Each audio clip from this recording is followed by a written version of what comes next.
Bonjour, monseigneur. Bonjour. Alors, Père, cette semaine, vous étiez 3 jours à Paris. Vous nous direz ce que vous ramenez de la conférence des évêques de France, notamment. Et puis, c'est aussi la semaine de prière pour l'unité des chrétiens. Si la semaine dernière, nous étions avec Angelika Krause, la pasteur de Barbezieux, on va reparler quand même de cette unité. Et puis, ce profil, donc, la semaine de la bande dessinée à Angoulême, la semaine prochaine. On en dira un petit mot, bien que la semaine prochaine, nous serons sur place. Et on peut parler aussi de la réunion, enfin ce sera en deuxième partie d'émission, de la rencontre du service de la mission rurale, c'est cet après-midi. Samedi 25 janvier. Donc, monseigneur, qu'est-ce que vous ramenez? Enfin non, pardon, avant de parler de Paris, vous y avez la journée diocésaine de la fraternité avec le Burkina Faso, c'était samedi dernier. Ça s'est bien passé, mais ça aurait pu se passer un peu mieux. Ah bon, ça peut toujours se passer mieux, mais c'était une très très belle journée et ça s'est bien passé. Les fraternités étaient contentes de se retrouver. Quelques personnes sont venues pour découvrir. Alors je le rappelle à ceux qui ne savent pas encore, il faut toujours répéter les choses, c'est bien, que notre diocèse d'Angoulême est jumelé avec le diocèse de Koudougou et que donc depuis 50 ans, et que depuis 50 ans se vit à la fois des échanges, de séjours des uns et des autres. Il y a eu des colloques, on voulait en faire un cette année qui n'a pas été possible. Et c'est là où on raccroche avec cette situation difficile du Burkina aujourd'hui, qui se trouve confronté à la question du terrorisme, alors que c'était un pays africain qui vivait vraiment en paix jusqu'à ces dernières années, donc avec un afflux de déplacés, il parle de déplacés là-bas, dans le diocèse du Koudougou, c'est à peu près 10 000 personnes. Donc c'est vraiment une situation difficile, un peu angoissante pour eux, et que nous voulons soutenir fraternellement, aussi concrètement. C'est pour ça que la quête de dimanche dernier a été attribuée pour l'aide au Burkina, afin d'aider les communautés chrétiennes là-bas pour accueillir leurs frères, quelle que soit bien sûr leur confession religieuse. Donc cet aspect économique, et puis donc la journée elle-même à la fois nous a permis de revoir ce contexte et puis d'avoir un genre de duplex avec je ne sais pas si c'est le mot qu'on utilise oui, maintenant. c'est ça, oui. Duplex, ça veut dire encore quelque chose, enfin pour nous les vieux ça veut dire quelque chose. Duplex avec le Burkina, ça nous a permis d'avoir quelques mots avec l'évêque et puis aussi la communauté là-bas, où la joie de pouvoir se retrouver. Nous espérons pouvoir continuer nos échanges, et je crois que c'est à la fois par la présence des prêtres qui sont de Koudougou, qui sont dans notre diocèse, je pense au père Justin et au père Patrice, c'est que nous souhaitons aussi donc approfondir cette réciprocité, car une alliance, c'est une alliance, un jumelage, c'est une alliance.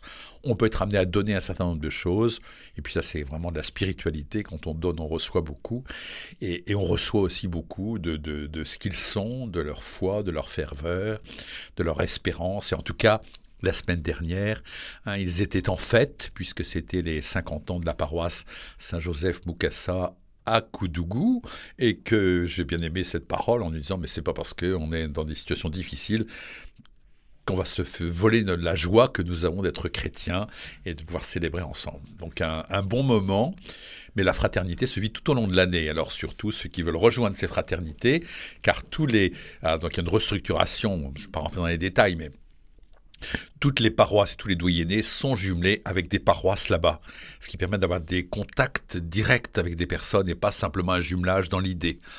Donc, rapportez-vous à votre paroisse et sachez avec quelle paroisse vous êtes jumelés là-bas. Oui, parce que la journée de samedi visait aussi à ouvrir, à rencontrer d'autres personnes pour intégrer les fraternités. Ça n'a pas vraiment été le cas, mais on peut évidemment si, lancer. des personnes nouvelles qui sont arrivées, on aurait pu souhaiter plus, mais en même temps, c'est pas fini. Donc je crois qu'il faut vraiment que c'est une belle ouverture que d'être en lien comme ça avec un pays comme celui-là, et de voir. Et nous espérons donc en octobre prochain, comme c'est prévu, il puisse y avoir quelques personnes. Il va y avoir ce retour des Burkinabés après le colloque. Il n'y a pas eu de colloque, mais qu'on a pu accueillir dans le diocèse des Burkinabés, et on essaiera qu'il y en ait partout dans tout le diocèse. Monseigneur, cette semaine, vous avez passé 3 jours à Paris.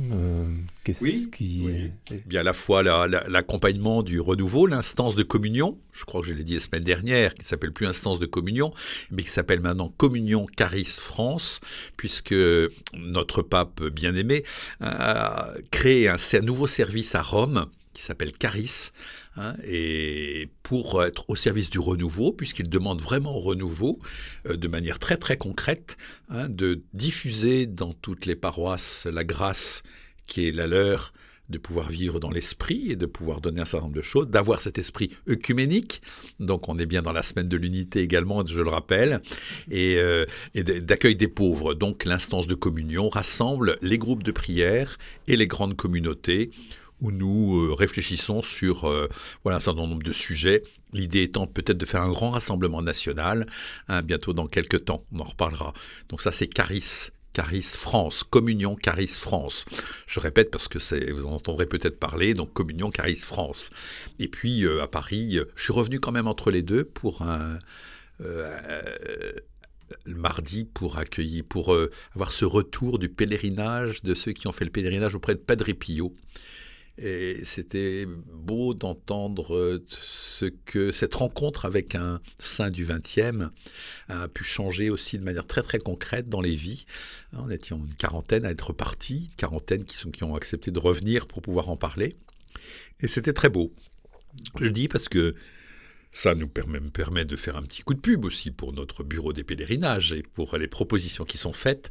Faire un pèlerinage, c'est quand même quelque chose d'une belle expérience spirituelle, de déplacement, pas uniquement physique, géographique, mais voilà, donc le prochain, je crois que c'est en Irlande. Allez, ça rejoint aussi cet esprit d'ouverture au monde. Je parlais de Koudougou, mais on peut parler aussi donc de l'Italie avec Padre Pio, de l'Irlande avec les saints fondateurs. Voilà, c'est le bureau des pèlerinages et on a eu un beau retour ce mardi avec ce groupe qui est parti sur les traces de Padre Pio. Moi, j'en étais un des premiers bénéficiaires car j'en avais bien sûr entendu parler comme tout le monde, mais il me plaisait d'aller sur place et d'entendre plus de paroles sur le Padre Pio. Une belle figure de prêtre. Vous parlez de pèlerinages qui sont une véritable ouverture. La semaine de prière pour l'unité des chrétiens, c'est aussi une ouverture spirituelle ? C'est aussi une ouverture spirituelle qui nous rappelle que cette semaine de l'unité, nous voulons accueillir l'unité comme un don de Dieu et non pas simplement une construction humaine. On va se retrouver dans un bureau autour d'une table ronde pour voir ce que nous avons de commun et nos différences et essayer de négocier le plus petit dénominateur commun. C'est pas ça du tout l'unité que nous voulons. Nous voulons ensemble, puisque nous nous reconnaissons baptisés comme des fils de Dieu et disciples de Jésus, que nous puissions vraiment nous approcher davantage de Jésus, et les grâces sont données. Je pense que par exemple le renouveau l'exprime, c'est une grâce qui est œcuménique, qui a touché toutes les églises, et je pense que le Seigneur montre bien qu'il veut donner sa grâce à toutes les églises pour les rassembler dans une église unique. Je ne sais plus quel cardinal à Rome disait, mais en fait Jésus n'est pas polygame, il n'a pas plusieurs épouses, il n'en a qu'une. L'église de Jésus-Christ n'en est qu'une. Il n'a pas plusieurs églises, l'église catholique, l'église protestante, l'église orthodoxe. Il a un seul corps, il a une seule épouse. Donc vraiment, c'est une nécessité. Et puis Jésus l'a dit, c'est en Jean chapitre 17. Nous qui avons une année missionnaire, il dit qu'il soit un pour que le monde croie. Et le monde croira quand on sera de plus en plus unis. C'est valable dans le dialogue œcuménique, je l'ai ajouté aussi, une unité diocésaine pour que le monde croie. Donc vous voyez cette importance de l'unité, de se tourner vers le Seigneur, un peu les mains ouvertes en disant « Seigneur, prends pitié, donne-nous l'unité que nous puissions collaborer à l'unité que tu vas nous donner. » Mais une belle semaine, je crois que c'est pareil, c'est toute l'année qu'il faut vivre l'œcuménisme. Et l'œcuménisme, c'est accueillir le voisin qui est protestant ou orthodoxe ou évangélique, et voir, discuter avec lui, discuter, mais pas que discuter, manger peut-être, et puis prier, parce qu'on peut dire les prières chrétiennes et lire la Bible ensemble. Ce sera fait aussi toute la semaine prochaine pendant le festival de la bande dessinée, toute la semaine prochaine, en fin de semaine prochaine, avec ce festival qui réunit aussi les églises chrétiennes finalement, à Saint-Martial. Oui, oui, oui. Et puis, alors, vous parlez de la semaine donc de la BD, hein, avec le prix de la BD chrétienne, mais également, ce troisième dimanche du temps ordinaire, c'est justement, le pape a décidé que ce serait le dimanche de la parole de Dieu. Hein, la parole de Dieu qui, bien sûr, qui n'est pas simplement un bouquin, hein, qu'il faut éditer et vendre. Hein, la parole de Dieu qui est bien sûr quelqu'un, c'est Jésus. Donc l'unité se fait aussi par un bon accueil de la parole de Dieu. Je pense qu'en décidant ainsi que le troisième dimanche du temps ordinaire serait le dimanche de la parole de Dieu, montre bien l'importance que le pape veut que nous donnions à la lecture de la parole de Dieu. Et c'est, je crois, Saint Jean Chrysostome qui dit, mais la parole de Dieu, tout le monde en a besoin. Il ne faut pas penser que c'est réservé aux curés et aux moines, hein, parce que quand on est dans le monde et qu'on reçoit beaucoup de coups, hein, que ce soit dans la vie, une vie rurale, une vie urbaine, eh ben, on a encore plus besoin de la parole de Dieu que les moines et les curés. Voilà, donc l'importance de la parole de Dieu, hein, dans notre vie. Alors, je le rappelle pour ce dimanche. Et ce dimanche, Monseigneur, vous lancez un temps de réflexion sur la mission. Oui, alors, comme vous le savez, ou je vous l'apprends, mais si je l'apprends, c'est que vous avez loupé une information. Hein, depuis cette année, nous avons une année que nous avons déclarée être une année missionnaire. Ce sera l'année prochaine également, mais bon, première année particulièrement consacré à la mission. Donc nous réfléchissons, mais nous ne voulons pas que réfléchir. Au Conseil épiscopal, pour tout vous dire, hein, il y a 15 jours, on s'est demandé, mais en fait, cette année de la mission, ça change quoi ? Alors si la réponse est « ça ne change rien », ça veut dire qu'on est complètement à côté de la plaque. Et je veux dire, il faut qu'on réveille ce sens missionnaire de se dire « réveillons-nous, sortons de nos canapés », comme nous dit le pape, hein, ne restons pas au balcon, comme il dit également aux jeunes dans sa lettre « Christus vivit », allons retrouver le monde, et c'est l'idée d'aller vers les personnes. Ça ne va pas de soi. D'où l'idée, effectivement, à partir de la lettre pastorale que j'ai écrite là en début d'année, d'avoir un petit commentaire qui serait comme une piqûre de rappel en nous disant « Je vous rappelle que nous sommes dans cette année de la mission ». Vous retrouvez sur le site un petit commentaire d'une des phrases de cette lettre. Hein, l'idée étant aujourd'hui, et là il y a ce que le pape aussi confirme. Alors, le pape me confirme, c'est exagéré ce que je dis là, mais en disant c'est lui qui est au centre même de la mission. Ça, nous le savions, mais c'est bien sans lui, il n'y a pas de mission. Donc, il ne faut pas penser que c'est qu'un effort ou quelque chose, d'une initiative de notre part. C'est la mission du Christ.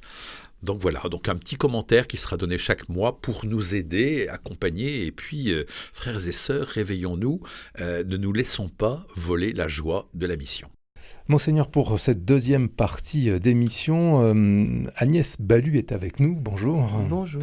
Agnès Balu, vous êtes chargée de la mission rurale. Cet après-midi, samedi, Monseigneur, vous participerez d'ailleurs à la rencontre du service de la mission rurale. Au service de la mission rurale, mais parce que se prépare un rassemblement Terre d'Espérance les 24 et 25 avril à Châteauneuf de Galore, village natal de Marthe Robin. Une petite paysanne, et donc c'est très important qu'il y ait, je crois, cet accueil par une petite paysanne du XXe siècle, de ce grand temps national, hein, d'un colloque sur la mission rurale. Alors, qu'est-ce que cette mission rurale, Monseigneur ? Alors l'idée, la mission rurale, c'est la mission en général. La mission est rurale, la mission est urbaine, la mission est auprès des jeunes, auprès des vieux. La mission rurale, des choses spécifiques dont nous allons parler avec Agnès. Hein, l'idée, depuis quelques années, c'est de se dire, on sent à la fois ce mouvement, à la fois de désertification des campagnes, qui font que les campagnes perdent à la fois la poste, le boulanger, le charcutier, parfois le curé. Et on se dit, mais comment continuer à être présent dans ce milieu-là, annoncer aussi une bonne nouvelle et faire en sorte que la campagne soit une bonne nouvelle pour le monde. C'est-à-dire que la terre d'espérance, ça veut dire on veut redonner espérance aux agriculteurs, les éleveurs, qui pourraient manquer de confiance vu tout ce qu'ils vivent de difficile, on en parlera peut-être. Et puis en même temps, je pense que la mission est donnée au monde rural que de redonner de l'espérance à travers la terre, à travers la nature, redonner de l'espérance au monde. Donc c'est la mission que je voudrais, moi, confier à cette mission rurale. Et c'est comme ça que vous l'entendez, Agnès Balu ? C'est comme ça que je la découvre, surtout. C'est un parcours déjà depuis 1 an avec une équipe. Je ne suis pas toute seule. On est 9, dont le père Michel Granger qui nous accompagne. Et nos premières réflexions, ça a été justement d'essayer de poser des diagnostics sur ce qui se vivait autour de nous. Donc on essaye d'être... On est un peu dispersé en Charente, hein, on est à peu près représentatif, pas tout à fait. Et puis, on regarde autour de nous ce qui se passe, les points positifs, et puis on rapporte entre nous ce constat. Ça, c'est le premier travail qu'on a effectué. Et pour préparer Terre d'Espérance, alors ce que j'ai compris, c'est qu'on nous demandait d'apporter des expériences positives de ce qui se passait dans le monde rural. Et on va finir de préparer la rencontre Terre d'Espérance, demain et peut-être encore une fois, pour faire émerger ces points positifs, parce qu'il faut dire qu'aujourd'hui, nos travaux, ils ont plutôt démontré des choses négatives. Donc, c'est un monde en souffrance. Donc, je me dis, comment on peut être un monde en souffrance et une terre d'espérance ? Comment est-ce que vous pourriez définir le monde rural aujourd'hui, Agnès ? Alors, certainement pas autour de l'agriculture, malheureusement. Pas que de l'agriculture. Pas que de l'agriculture, puisque les agriculteurs représentent une infime portion maintenant des gens qui vivent dans le monde rural. Donc, le monde rural, c'est à la fois, bien sûr, des personnes qui gèrent le sol, mais ils sont de moins en moins nombreux pour toujours la même surface. Donc, et puis, c'est aussi beaucoup de néo-ruraux, des gens qui viennent soit habiter, d'abord venir à la retraite, oui. Il y a pas mal de personnes âgées. Il y a aussi des personnes qui dorment dans les petites villes de campagne parce que c'est sans doute moins cher, ou qui ont envie de vivre une vie plus calme, mais qui ne sont pas, qui ne sont pas encore, je dirais... Et puis, oui, j'oublie, il y a aussi beaucoup d'Anglais, d'Hollandais, de gens... voilà, qui arrivent avec d'autres histoires. Alors, pour faire prendre la mayonnaise entre tout le monde, c'est très compliqué. Parce que, justement, ce monde rural, il était habité autrefois que par des agriculteurs qui imposaient leur manière de vivre et de voir, quelque part. Et puis, les artisans qui gravitent autour, ils étaient tous en lien avec ces métiers-là. Et maintenant, il y a beaucoup d'autres gens qui sont dans d'autres métiers, d'autres histoires. Et ce sont des mondes qui cohabitent pas vraiment. Oui, ou qui n'ont pas trouvé la manière de... Pas encore. De se retrouver. Alors, je pense que c'est la préoccupation des maires, mais ça doit être la préoccupation de l'évêque et donc des communautés chrétiennes. Dans chaque village, il y a aussi des très belles églises. En quoi est-ce que l'église bâtiment va être le signe d'une église humaine qui favorise le lien social ? Est-ce qu'on peut dire ça comme ça ? On peut dire. Alors, moi, ce que je constate, c'est que l'église bâtiment est vraiment pris en charge par maintenant toutes les municipalités. On sent, c'est extraordinaire tous les travaux qui ont été faits, l'implication des mairies pour garder une belle église, conserver le patrimoine. Donc déjà, ça c'est très bien. Après, c'est devenu aussi un lieu culturel, pas uniquement cultuel. Et donc, il y a souvent des concerts. En plus, dans nos églises, il y a des acoustiques extraordinaires. Donc, chanter dedans, c'est un bonheur. Et voilà, donc ça, c'est vrai. Et il y a beaucoup de visites. Toutes les personnes qui viennent, les touristes, les Anglais, ils adorent visiter les églises. On a mis dans notre église un petit livre et tous ceux qui viennent mettent un petit mot, soit pour qu'on prie, mais aussi pour dire c'est chouette que l'église soit ouverte, c'est chouette que ça soit beau. Et voilà. Après, là où nos églises servent, surtout, c'est pour les obsèques. Parce qu'il y a des églises de villages où on ne célèbre plus vraiment le culte.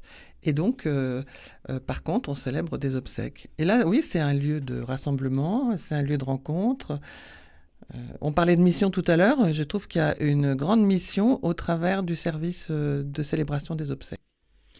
Oui, je crois que c'est capital. Alors après, vous le disiez bien aussi, il y a beaucoup de monde à passer. C'est là où aussi on peut aller vers, et le fait d'avoir une église ouverte peut être aussi un lieu où on peut d'abord se rassembler pour des petits temps de prière. Il n'y a pas que l'Eucharistie, la messe du dimanche qui doit rassembler. Enfin, c'est là où on peut aussi, à travers, je pense il y a des églises où on pourrait très bien faire une petite catéchèse pour des enfants. Alors on rapproche aussi, on est du côté de la culture, parce que c'est quand même important d'avoir une culture chrétienne. Enfin, dans la culture, cette culture chrétienne qui fait partie de notre culture nationale. Et puis en même temps, une démarche aussi possible, une proposition de la foi. Oui, mais d'ailleurs, nous, dans notre église, elle ne sert, enfin, au moins une fois par semaine, on s'y retrouve pour prier, hein. Oui. C'est clair que c'est le meilleur lieu. Oui, c'est un lieu propice à la prière. Et je pense que la beauté que nous donnent en héritage nos ancêtres, et qui n'a échappé à personne, et aux municipalités qui, comme vous l'avez dit, font des efforts remarquables pour pouvoir entretenir ces églises, mais ça sert, je crois, que la beauté et l'architecture nous aident à quelque part à nous reposer, à nous élever l'âme, et alors que là se pose vraiment concrètement la question du sens de la vie, le monde rural qui est en pleine interrogation, je pense que la bonne nouvelle doit être une bonne nouvelle pour le monde rural. D'où l'importance aussi de cette proposition nationale d'un colloque. Alors, tant mieux, c'est ce que j'allais vous dire, mais où est donc ce rassemblement de Terre d'Espérance? Il sera question justement de parler de cette bonne nouvelle, d'amener dans le milieu rural pour faire en sorte qu'il se redécouvre. Sans nier les difficultés qui doivent être exprimées, c'est aussi parler de la Laudato Si, donc de la terre, de la production, qui doivent servir les hommes. Hein, c'est aussi donc servir l'homme, donc l'écologie humaine intégrale. Donc il y a tout un tas de sujets. On pourra prendre ce programme là, du colloque quand vous le voulez. Hein, mais je pense que voilà, il s'agit à la fois de faire un constat, mais surtout de redonner de l'espérance. Hein, alors ça va être le partage d'expériences positives. Ce qui se passe dans la Somme ou dans les Landes peut nous aider, nous en Charente, à vivre bien ce que nous avons à vivre. Moi, j'espère justement découvrir des...